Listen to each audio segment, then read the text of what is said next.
अस्सलाम वालेकुम फ्रेंड्स ये हमने ट्राउज़र एक तैयार किया था।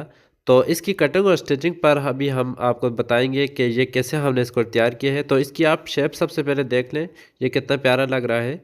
ठीक है, बिल्कुल फिनिशिंग के साथ हमने बनाए हैं। तो इसी तरह फिनिशिंग के साथ आज की वीडियो में हम आपको सिखाएंगे कि इसको किस तरह कटिंग करना है और इसको किस तरह सिलाई करना है। तो चलिए शुरू करते हैं। फ्रेंड, ये हमारे पास ट्राउज़र के लिए कपड़ा है, ये तकरीबन 2.5 मीटर से थोड़ा सा कम है। ठीक है, तो आज की वीडियो में हम आपको ट्राउज़र कटिंग करने का तरीका बताएंगे और स्टेप बाय स्टेप बिल्कुल आसान करके तरीका बताएंगे ताकि आपको अच्छी तरह समझ आए। तो सबसे पहले अभी हम इस कपड़े को खोलते हैं और बिछा लेते हैं। अच्छा फ्रेंड्स, आपने भी सेम इसी तरह पहले सिंगल पीस को इस तरह फोल्ड करके बिछाना है। ठीक है, तो सबसे पहले अभी हम यहाँ कपड़ा सीधा करने के लिए एक लाइन लगाएंगे। अच्छा, अब इसके बाद हमने इलास्टिक की फोल्डिंग के लिए निशान लगाना है। ठीक है, तो यह निशान मैं जो है 2 इंच पर लगाऊंगा। तो आपने जितनी इलास्टिक फोल्डिंग करनी है इतना यह निशान लगाना है। आप भी ये निशान 2 इंच पर लगा सकते हैं और यहाँ पर भी अभी हम सीधी लाइन खींच लेंगे। तो ये जो है, ये जो 2 इंच कपड़ा है ये हमारी इलास्टिक में चला जाएगा। ठीक है, तो अब ये जो निशान लगाए है इससे हमने अपनी लेंथ को लिए देखना है। तो ये इलास्टिक के लिए ये हमने निशान लगाए है। तो फ्रेंड, इसके बाद ये जो नीचे वाला निशान है यहाँ से हमारी लेंथ तैयार होगी। तो यहाँ से इंच टेप को रखना है, पीछे वाला कपड़ा तो लास्टिक में चला जाएगा। ठीक है, तो अब जितनी इस ट्राउज़र की लेंथ है वो निशान आपने लगा लेना है, जितनी भी आपकी लेंथ हो। ठीक है, तो ये मेरी जो ट्राउज़र की लेंथ है ये तकरीबन 36.5 इंच है। ठीक है, तो ये 36.5 पर अभी हम एक निशान लगाएंगे। अच्छा, इसी तरह जितनी आपकी लेंथ हो आपने ये निशान लगाना है। अब इस निशान से आगे हमने पंच फोल्डिंग के लिए निशान लगाना है। तो ये निशान हम जो है 2.5 इंच पर लगाएंगे। ये आपकी अपनी मर्ज़ी, आप थोड़ा फोल्डिंग करना चाहते हैं 2 तक पर भी लगा सकते हैं, लेकिन मैंने ये 2.5 इंच पर यह निशान लगाया। सही है, तो यहाँ पर भी इस तरह हमने लाइन खींच ली है। तो फ्रेंड, यहाँ तक इसकी लंबाई का जो प्रोसेस है वो हमने ख़त्म कर दिया। अब इसके बाद इसकी चौड़ाई क्या है, तो उसके लिए क्या करना है कि एक तरीके में आपको और बताता हूँ। आपने करना क्या है कि अपने हैप की चारों साइड पर इंच टेप को घुमाना है और जो साइज़ आए उसमें से आपने 2 से 3 इंच एक्स्ट्रा रखना है। ठीक है, तो ये जो साइज़ है इसको हम जो है, जो कस्टमर ने हमें बताया हुए है वो हमें नहीं रखना है। तो इसका ये निशान जो है हमने जो है 15 इंच पर लगाना है। तो 15 इंच पर लगाना है और उसमें से हमने 2 इंच माइनस करना है। ठीक है, तो सबसे पहले एक हम 15 इंच पर निशान लगाएंगे।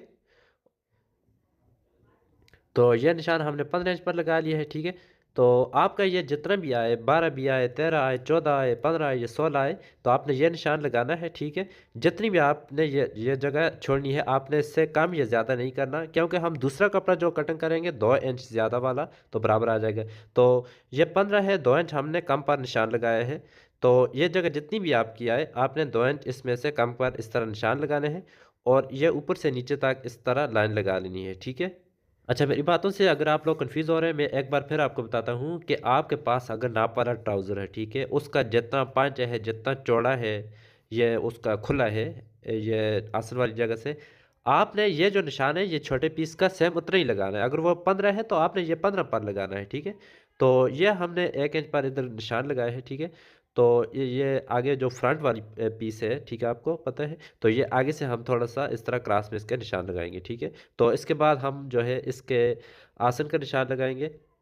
तो आसन के निशान का यही तरीका है कि वो उसका भी आप, अगर आपके पास ना हो तो ठीक है। ठीक है, तो आसन के निशान का आसान तरीका यही है कि जो निशान, ये दूसरे निशान हमारे 13 इंच पर आए थे। ठीक है, तो 13 पर ही हमने आसन के भी निशान लगा लेना है। ठीक है, तो ये हमने लाइन लगा ली है। अब इसके बाद जो है हमने इसके म्यानी के यहाँ पर निशान लगाने हैं। ठीक है, तो अक्सर लोग क्या करते हैं, अंदर से ये निशान लगाते हैं, ये गलत है। तो इसकी वजह से इनके जो ट्राउज़र उसमें खिंचाव भी आता है, ट्राउज़र ऊपर की तरफ भी उठते हैं। तो यहाँ से आपने इस तरह 1.5 इंच के फासले पर क्रॉस में रख कर निशान लगाना है। ठीक है, तो ज़्यादा इस निशान को आपने डीप नहीं करना, उस वजह से भी ट्राउज़र में खिंचाव आता है। ठीक है, तो आपने ये निशान सेम इस तरह लगाने हैं जैसे मैं अभी आपको बता रहा हूँ। तो फ्रेंड, यहाँ तक हमारा काम कंप्लीट हो चुका है। ठीक है, अब इसके बाद हमने क्या करना है कि अभी मैं आपको बताता हूँ कि ये देखें, ये फासला 13 इंच है। ठीक है, तो अभी हमने 13 का हाफ पर निशान लगाना है। तो 13 का हाफ 6.5 इंच आता है, तो ये हमने 6.5 इंच पर यह निशान लगा लिया है। ठीक है, तो आपने भी इसका सेंटर निकाल कर निशान लगा लेना है। तो ठीक है, ये 6.5 इंच पर हमने निशान लगाए हैं और ये पंच वाली जगह है। ठीक है, तो यहाँ पर भी जितना ऊपर निशान आपने लगाना है उतना ही यहाँ पर लगाना है। तो यह निशान हमने 6.5 इंच पर यहाँ पर भी लगा लिए। ठीक है, तो अब इसके बाद अब क्या का प्रोसेस मैं आपको बताता हूँ। कि ये जो हमने निशान लगाए हैं, तो इन निशानों को हमने अभी मिला लेना है एक दूसरे से, ठीक है। तो एक दूसरे से यहाँ पर हमने लाइन खींच लेनी है।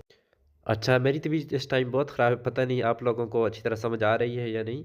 तो इस तरह ये हमने लाइन लगा ली है, ठीक है। अब इसके बाद हमने क्या करना है कि इसके पंच के निशान लगाने हैं और इसके जो नी का निशान है वो इसके बाद लगाना है। तो अब इसके बाद हमने क्या करना है कि ये हम अपने पंच की तरफ आ गए हैं। तो आपको आसान से तरीका बताता हूँ। इसका पंच जो है 6.5 इंच है, ठीक है। और ये जो हमने सेंटर में लाइन लगाई है, तो 6.5 का हाफ 3.25 इंच आता है, ठीक है। तो इस सेंटर वाली लाइन से आधा इंच एक साइड, आधा फासला एक साइड, आधा फासला दूसरी साइड। अगर 8 इंच पांचा हो तो आपने यहाँ से ये जो ऊपर से नीचे लाइन है इससे 4 इंच रखना है मिसाल के तौर पर। यह आधा एक साइड होना चाहिए फासला, आधा दूसरी साइड होना चाहिए, ठीक है। ये देख लें। इससे ये हो गया कि आपका ट्राउज़र घूमेगा नहीं, ठीक है। तो अच्छी शेप में बनेगा, सही है। तो इस तरह आपने भी आधे आधे जो निशान है ये लगा लेने हैं। तो इसके बाद जो है हमने यहाँ से ऊपर से नीचे तक निशान लगा लेने हैं। तो इन निशानों को लगाने के लिए ये हमारे पास स्केल है, ठीक है। तो इस स्केल की मदद से ये अभी हम जो है आसन से नीचे पंज तक यहाँ पर यह निशान लगाएंगे इस तरह, ठीक है। तो अगर आपके पास स्केल ना भी हो तो उसका भी तरीका इंशाल्लाह मैं अनकरीब एक वीडियो बनाऊंगा। अगर स्केल के बगैर भी आप निशान लगा सकते हैं, कोई छोटी छोटी टिप्स हैं, ठीक है। तो यहाँ से आप आसन से नीचे तक आपने थोड़ा गोल शेप भी यहाँ से दे सकते हैं, ठीक है। ये अभी मैं जैसे थोड़ी सी शेप इस तरह दे रहा हूँ। तो या आगे से जो पंच है वहाँ से आपने सीधा नहीं, इस तरह क्रॉस में जो है निशान लगाना है, ठीक है। सीधा निशान आपने कभी भी नीचे की तरफ नहीं लगाना। और फ्रेंड्स इसके बाद आगे वाला निशान लगाना है। तो उस निशान का लगाने से पहले हम इसके नी का निशान लगाएंगे। तो नी का निशान अमूमन जो है 20 से 21 इंच तक ही होता है, ठीक है। तो इसका जो नी का निशान है वो हम 20.5 इंच पर लगाएंगे। ये मैं आपको एक छोटी सी बेहतरीन सी टिप्स बताऊंगा। आगे का जो निशान है ये आपको बहुत परफेक्टली आएगा, ठीक है। तो इस तरह आपने 20 से 20.5 इंच पर इस तरह निशान लगाकर लाइन खींच लेनी है, ठीक है। तो अब मैं आगे का आपको बताता हूँ आपने क्या करना है। तो आपने करना यह है कि ये जो नी का निशान है, सही है। तो इस नी के निशान को आगे से फोल्डिंग से आपने 1 इंच के फासले पर निशान लगा लेना है, ठीक है। तो इस तरह 1 इंच के फासले पर निशान लगाना है। और इसके बाद जो है ऊपर वाला जो निशान है फोल्डिंग वाली जगह से इस 1 इंच से इस तरह आपने मिला लेना है, ठीक है। तो इस तरह मिला लेने के बाद फिर जो है आगे से नीचे वाला जो निशान है वो आपने मिला लेना है। तो ये आपका जो निशान है ये बहुत परफेक्टली बनेगा। और आगे से जो पंच है यहाँ से भी फोल्डिंग है, ये आपने बिल्कुल जैसे ऊपर से नीचे लाना है इस तरह नहीं, थोड़ा क्रॉस में ही इस तरह निशान लगाने हैं। तो ये हमने जो है निशान कंप्लीट कर ले हैं छोटे पीसों की, ठीक है। तो इसके बाद जो है अब जो है इसकी हम कटिंग कर लेंगे इन निशानों के बराबर करके। तो फ्रेंड इन निशानों के बराबर करके इसकी हमने कटिंग कर ली है, ठीक है। तो अब इन पीसों को हम अलग करते हैं। तो इसकी हमने कटिंग कर ली है। अब इसके बाद हम इसकी बैक पार्ट की कटिंग करेंगे। तो बैक पार्ट के लिए अभी हम सबसे पहले कपड़ा बिछाएंगे, ठीक है। ये दो पीस हैं, ये हमने अभी जो फ्रंट पीस हैं ये निकाले हैं, ठीक है। तो इसके बाद हमने बैक पार्ट के लिए कटिंग करना है। तो उसके लिए ये हमने कपड़ा बिछा लिया है और ये फ्रंट पीस जो है इनको इसके ऊपर इस तरह रखना है।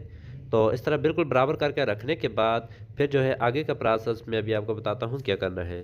अच्छा, बैक पार्ट के लिए आपने फ्रंट पार्ट को थोड़ा ज़्यादा करके रखना है ताकि बैक के लिए निशान लगाएं। तो यहाँ से ये जो फासला है यहाँ पर अभी हम जो है 1.5 इंच के फासले पर इस तरह निशान लगाएंगे। 1.5 से 1.25 या 1.5 से थोड़ा कम ये निशान हम लगाते रहते हैं कपड़े को देखकर। तो अब इसके बाद 2-2 इंच के फासले पर तरतीब के साथ ऊपर से नीचे तक ये जो है हम निशान लगाएंगे, ठीक है।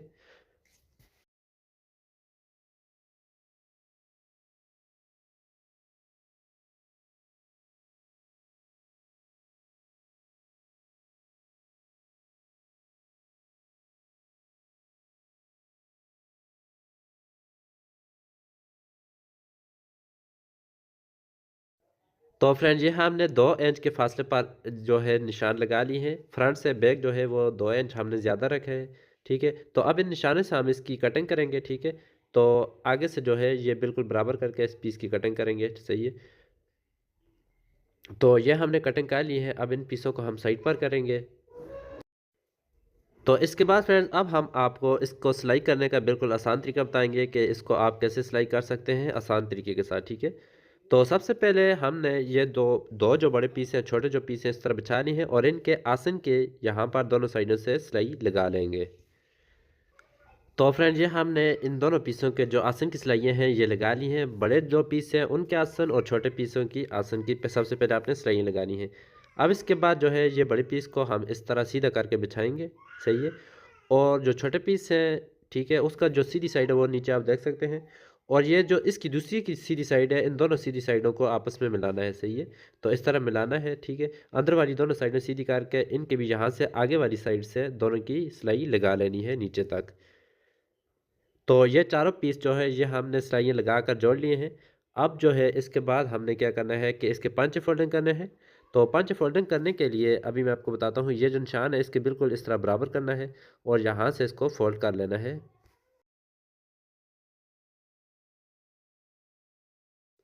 तो सबसे पहले इस तरह फोल्ड करने के बाद जो है यहाँ से हम 2 इंच का फासले पर इस तरह निशान लगाएंगे। आपको मैंने पहले कटिंग में भी बताया था 2.5 इंच की ये हमने फासला रखा था। तो 2 इंच इस पंच को फोल्ड करेंगे और आधा इंच जो है इसके ऊपर से फोल्डिंग में। तो ये हमारे पास बुकरम है, ठीक है, मर्दाना जो बुकरम होता है। तो इनको दोनों चिपकने वाली साइडों को हमने एक दूसरे के साथ चिपका कर ये डबल किए हैं। तो ये हमारे जो है पंच फोल्डिंग करने में थोड़ा आसानी होती है। आप इसके मतलब कोई गत्ता वगैरह कोई भी चीज़ ले सकते हैं, ठीक है। तो इस तरह आप बनाएं तो आपको बहुत फ़ायदा होगा। तो बहुत सफाई के साथ ये जो है फोल्डिंग होती है। तो ये हमने फोल्डिंग कर लिए। अब हमने इस पंच पर सिलाई लगानी है। तो ये हमने जो पंच है ये गुम सिलाई में तैयार किया है। तो इसका जो शॉर्ट वीडियो है वो मैं इसका लिंक डिस्क्रिप्शन में दे दूंगा, वो आप देखें, ठीक है। तो ये पंच जो है ये हमने गुम सिलाई में तैयार किए है। और फ्रेंड इसके बाद जो है इसका जो जो ऊपर से नीचे जो टांका है ये हमने आसन से नीचे पंच तक ये भी लगा लिया था। और इसके अलावा ये जो हमने लास्टिक डाली है इसकी जो वीडियो है ये मैं एंड स्क्रीन में दूंगा। तो ये वीडियो आप देखें, लास्टिक डालने का बिल्कुल आसान और बेहतरीन तरीका मैं बताऊंगा। तो ये एंड स्क्रीन में ये वीडियो आप लाजमी देख लें। तो इतना सा काम। तो फ्रेंड्स ये हमारा ट्राउज़र बनकर कंप्लीट हो चुका है, ठीक है। ये आप देख सकते हैं कितनी प्यारी शेप इसकी आ रही है, ठीक है। तो अगर आपको वीडियो अच्छी लगे तो वीडियो को लाइक करें, चैनल को जरूर सब्सक्राइब करें। मिलते हैं नेक्स्ट वीडियो, तब तक के लिए अल्लाह हाफिज़।